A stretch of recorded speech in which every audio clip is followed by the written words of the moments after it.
샬롬. 날씨가 쾌청하지만 또 많이 무덥습니다. 늘 영과 육이 강건하시기를 주님의 이름으로 축복합니다. 오늘 말씀은 마태복음 13장 말씀 되겠습니다. 그날 예수께서 집에서 나가사 바닷가에 앉으시매 큰 무리가 그에게로 모여들거늘 예수께서 배에 올라가 앉으시고 온 무리는 해변에 서 있더니 예수께서 비유로 여러 가지를 그들에게 말씀하여 이르시되 씨를 뿌리는 자가 뿌리러 나가서 뿌릴새 더러는 길가에 떨어짐에 새들이 와서 먹어버렸고 더러는 흙이 얕은 돌밭에 떨어짐에 흙이 깊지 아니하므로 곧 싹이 나오나 해가 돋은 후에 타서 뿌리가 없으므로 말랐고 더러는 가시떨기 위에 떨어짐에 가시가 자라서 기운을 막았고 더러는 좋은 땅에 떨어짐에 어떤 것은 100배 어떤 것은 60배 어떤 것은 30배의 결실을 하였느니라. 귀 있는 자는 들으라. 제자들이 예수께 나와 이르되 어찌하여 그들에게 비유로 말씀하시나이까? 천국의 비밀을 아는 것이 너희에게는 허락되었으나 그들에게는 아니 되었나니 무릇 있는 자는 받아 넉넉하게 되되 없는 자는 그 있는 것도 빼앗기리라. 그러므로 내가 그들에게 비유로 말하는 것은 그들이 보아도 보지 못하며 들어도 듣지 못하며 깨닫지 못함이니라. 이사야의 예언이 그들에게 이루어졌으니 일렀으되 너희가 듣기는 들어도 깨닫지 못할 것이요 보기는 보아도 알지 못하리라. 이 백성들의 마음이 완악하여져서 그 귀는 듣기에 둔하고 눈은 감았으니 이는 눈으로 보고 귀로 듣고 마음으로 깨달아 돌이켜 내게 고침을 받을까 두려워함이라 하였느니라. 그러나 너희 눈은 봄으로 너희 귀는 들음으로 복이 있도다. 내가 진실로 너희에게 이르노니 많은 선지자와 의인이 너희가 보는 것들을 보고자 하여도 보지 못하였고 너희가 듣는 것들을 듣고자 하여도 듣지 못하였느니라. 그런즉 씨 뿌리는 비유를 들으라. 아무나 천국 말씀을 듣고 깨닫지 못할 때는 악한 자가 와서 그 마음에 뿌려진 것을 빼앗나니 이는 곧 길가에 뿌려진 자요 돌밭에 뿌려졌다는 것은 말씀을 듣고 즉시 기쁨으로 받되 그 속에 뿌리가 없어 잠시 견디다가 말씀으로 말미암아 환난이나 박해가 일어날 때에는 곧 넘어지는 자요 가시떨기에 뿌려졌다는 것은 말씀을 들으나 세상의 염려와 재물의 유혹에 말씀이 막혀 결실하지 못하는 자요 좋은 땅에 뿌려졌다는 것은 말씀을 듣고 깨닫는 자니 결실하여 어떤 것은 100배 어떤 것은 60배 어떤 것은 30배가 되느니라. 예수께서 그들 앞에 또 비유를 들어 이르시되 천국은 좋은 씨를 제밭에 뿌린 사람과 같으니 사람들이 잘 때에 그 원수가 와서 곡식 가운데 가라지를 덧뿌리고 갔더니 싹이 나고 결실할 때에 가라지도 보이거늘 집주인의 종들이 와서 말하되 주여 밭에 좋은 씨를 뿌리지 아니하였나이까? 그런데 가라지가 어디서 생겼나이까? 주인이 이르되 원수가 이렇게 하였구나. 종들이 말하되 그러면 우리가 가서 이것을 뽑기를 원하시나이까? 주인이 이르되 가만두라. 가라지를 뽑다가 곡식까지 뽑을까 염려하노라. 둘 다 추수 때까지 함께 자라게 두라. 추수 때에 내가 추수꾼들에게 말하기를 가라지는 먼저 거두어 불사르게 단으로 묶고 곡식은 모아 내 곡간에 넣으라 하리라.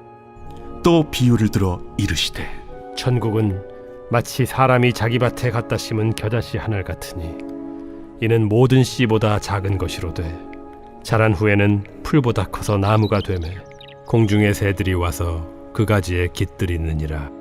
천국은 마치 여자가 가루 서말 속에 갖다 넣어 전부 부풀게 한 누룩과 같으니라.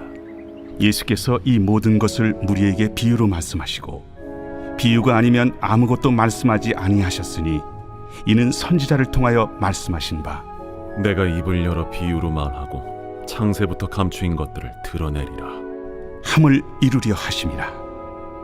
이에 예수께서 무리를 떠나사 집에 들어가시니 제자들이 나와 이르되 밭의 가라지의 비유를 우리에게 설명하여 주소서. 좋은 씨를 뿌리는 이는 인자요 밭은 세상이요 좋은 씨는 천국의 아들들이요 가라지는 악한 자의 아들들이요 가라지를 뿌린 원수는 마귀요 추수 때는 세상 끝이요 추수꾼은 천사들이니 그런즉 가라지를 거두어 불에 사르는 것 같이 세상 끝에도 그러하리라. 인자가 그 천사들을 보내리니 그들이 그 나라에서 모든 넘어지게 하는 것과 또 불법을 행하는 자들을 거두어내어 풀무불에 던져 넣으리니 거기서 울며 이를 갈게 되리라. 그때 의인들은 자기 아버지 나라에서 해와 같이 빛나리라. 귀 있는 자는 들으라. 천국은 마치 밭에 감추인 보화와 같으니 사람이 이를 발견한 후 숨겨두고 기뻐하며 돌아가서 자기의 소유를 다 팔아 그 밭을 사느니라. 또 천국은 마치 좋은 진주를 구하는 장사와 같으니 극히 값진 진주 하나를 발견하며 가서 자기의 소유를 다 팔아 그 진주를 사느니라. 또 천국은 마치 바다에 치고 각종 물고기를 모는 그물과 같으니 그물에 가득함에 물가로 끌어내고 앉아서 좋은 것은 그릇에 담고 못된 것은 내버리느니라. 세상 끝에도 이러하리라. 천사들이 와서 의인 중에서 악인을 갈라내어 풀무불에 던져 넣으리니 거기서 울며 이를 갈리라. 이 모든 것을 깨달았느냐? 그러하오이다. 그러므로 천국에 제자된 서기관마다 마치 새 것과 옛 것을 그 곳간에서 내오는 집주인과 같으니라. 예수께서 이 모든 비유를 마치신 후에 그곳을 떠나서 고향으로 돌아가사 그들의 회당에서 가르치시니 그들이 놀라 이르되 이 사람의 이 지혜와 이런 능력이 어디서 났느냐? 이는 그 목수의 아들이 아니냐? 그 어머니는 마리아, 그 형제들은 야고보, 요셉, 시몬, 유다라 하지 않느냐? 그 누이들은 다 우리와 함께 있지 아니하냐? 그런즉 이 사람이 이 모든 것이 어디서 났느냐? 하고 예수를 배척한지라. 예수께서 그들에게 말씀하시되 선지자가 자기 고향과 자기 집 외에서는 존경을 받지 않음이 없느니라. 그들이 믿지 않음으로 말미암아 거기서 많은 능력을 행하지 아니하시니라. 마태복음 13장은 천국에 대한 7가지 비유들을 기록하고 있는데요. 비유라는 말은 추상적인 원리나 교훈을 일상생활의 친근한 사물이나 상황들을 빗대어 전달하게 되어지는 일종의 수수학적 기법이 되어집니다. 하나님 나라, 천국을 인간의 언어로 표현하기에는 한계가 있었기 때문에 예수님은 이 비유를 통해 사람들이 최대한 이해하기 쉽도록 말씀하신 것이죠. 예수님이 말씀하신 천국은 이중적인 의미가 있는데요. 천국의 비밀을 드러내기 위한 것도 있지만 반대로 감추시기 위한 목적도 동시에 가지고 있다는 것입니다. 곧 제자들에게는 비유를 통해 천국에 대한 비밀을 더 깊게 깨닫게 하시지만 바리새인과 같이 예수님을 대적하는 자들에게는 눈으로 보고 귀로 들어도 도무지 이해할 수 없는 것이죠. 예수님은 그러한 사실을 이사야의 예언을 통해 말씀하시게 되는데요. 마태복음 13장 14절을 같이 볼까요? 이사야의 예언이 그들에게 이루었으니 일렀으되 너희가 듣기는 들어도 깨닫지 못할 것이요 보기는 보아도 알지 못하리라. 그렇다면 우리는 이런 의문점이 들 수 있어요. 똑같이 예수님의 그 천국 비유가 선포되고 있는데요. 제자들에게는 더 깨닫도록 베풀어졌다면 왜 예수님을 반대하고 거부하는 자들에게는 오히려 그들의 눈과 귀를 막는 작용이 일어나게 된 것이었을까요? 왜 똑같이 하나님의 나라를 들었음에도 불구하고 이렇게나 다르게 반응이 일어나고 있는 것일까요? 이건 우리도 마찬가지인데요. 당시에 유대인들이 이해하고 받아들이는 하나님의 나라, The Kingdom of Heaven, 천국은 예수님이 말씀하신 천국과 완전히 다른 것이었습니다. 유대인들은 천국을 생각할 때에 지상적이고 정적인 왕국으로 이해했었습니다. 그래서 메시아가 오시면 열방을 심판하시고 잃어버린 다윗의 왕권을 되찾아서 이스라엘의 영광을 이 땅에서 회복할 것이다, 이렇게 믿어왔던 것입니다. 그런데 예수 그리스도, 메시아는 유대인들의 왕으로만 오신 것이 아니라 온 세상의 왕으로 이 땅에 오셨고, 그가 오심으로 진정한 하나님의 나라가 무엇인지 이 천국 복음에 대해 계속 말씀하시고 가르치시고 계신 것입니다. 하지만 바리새인들에게는 전혀 다른 이야기가 되었던 거죠. 그러면 이제 이러한 배경으로 유대인들이 생각하는 천국과 예수님이 비유로 말씀하신 천국이 무엇이 다른지 함께 좀 찾아보고자 하는데요. 마태복음 13장에는 총 7개의 천국의 비유가 있는데, 먼저 첫 번째 비유는요, 1절부터 23절까지 씨 뿌리는 자의 비유가 되어집니다.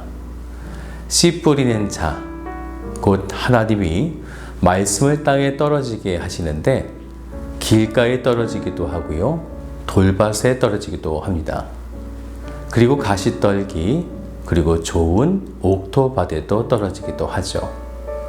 하나님의 말씀을 받아들이는 각자의 영적 상태를 보여주고 있는 것인데요. 당시에 유대인들이 생각하는 천국은요, 메시아가 오심으로 집단적이고 민족적인 천국을 꿈꿨습니다. 그것은 모두가 다 구원받는다, 하나님의 백성인 우리 유대인들은 다 구원받는다라고 하는 개념이었어요. 그런데 예수님은 이 비유를 통해 그렇지 않다라는 거죠. 사람마다 천국 복음을 받아들이는 영적 상태가 다르다. 즉, 집단적인 천국이 아니라 각 개인이 복음을 받아들이는 반응에 따라 다르다. 이것을 이 씨 뿌린 자의 비유를 통해 말씀하시고 있는 것입니다. 그리고 두 번째 천국의 비유는 24절부터 30절까지인데요. 바로 가라지 비유가 되어집니다. 이 비유에서 중요하게 볼 것은 25절인데요. 사람들이 잘 때에 그 원수가 와서 곡식 가운데 가라지를 덧뿌리고 갔더니, 자기 밭에 천국이라는 좋은 씨를 뿌렸는데요, 원수가 와서 가라지를 몰래 심어놓고 갔다라는 것입니다. 그리고 그것을 발견해요.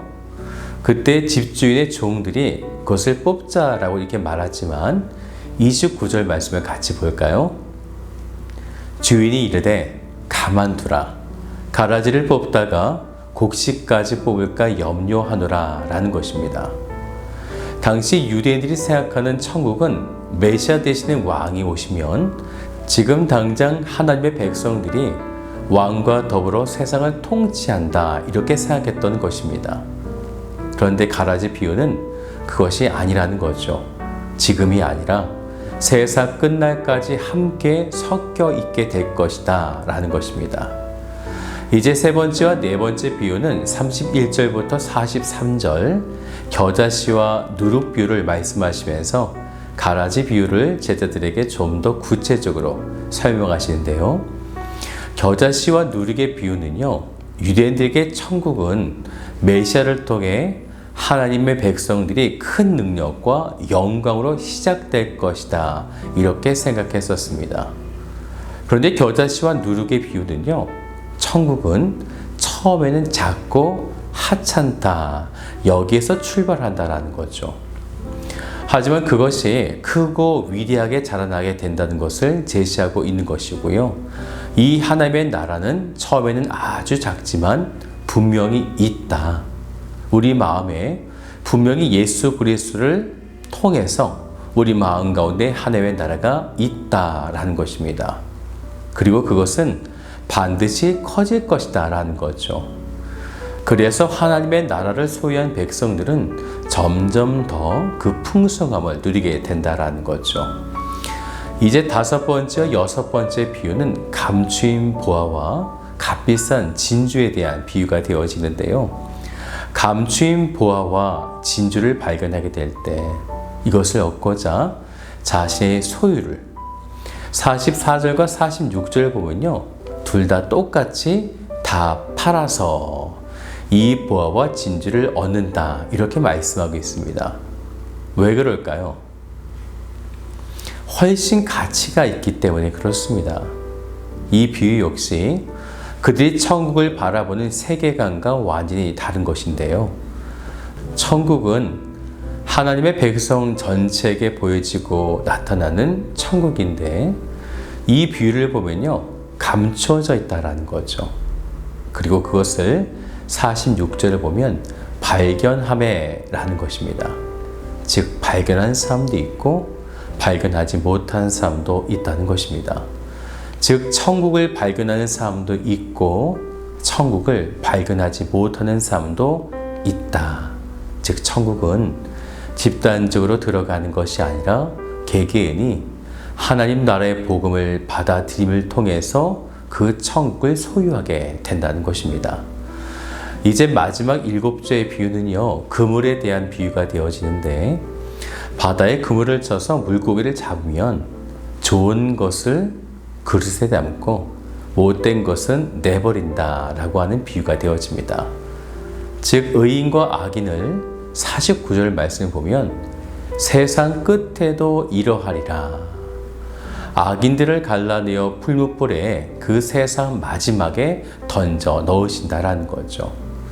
당시 유대인들이 생각하는 천국은 초기부터 의인과 악인을 분리하는 것으로 생각했었습니다.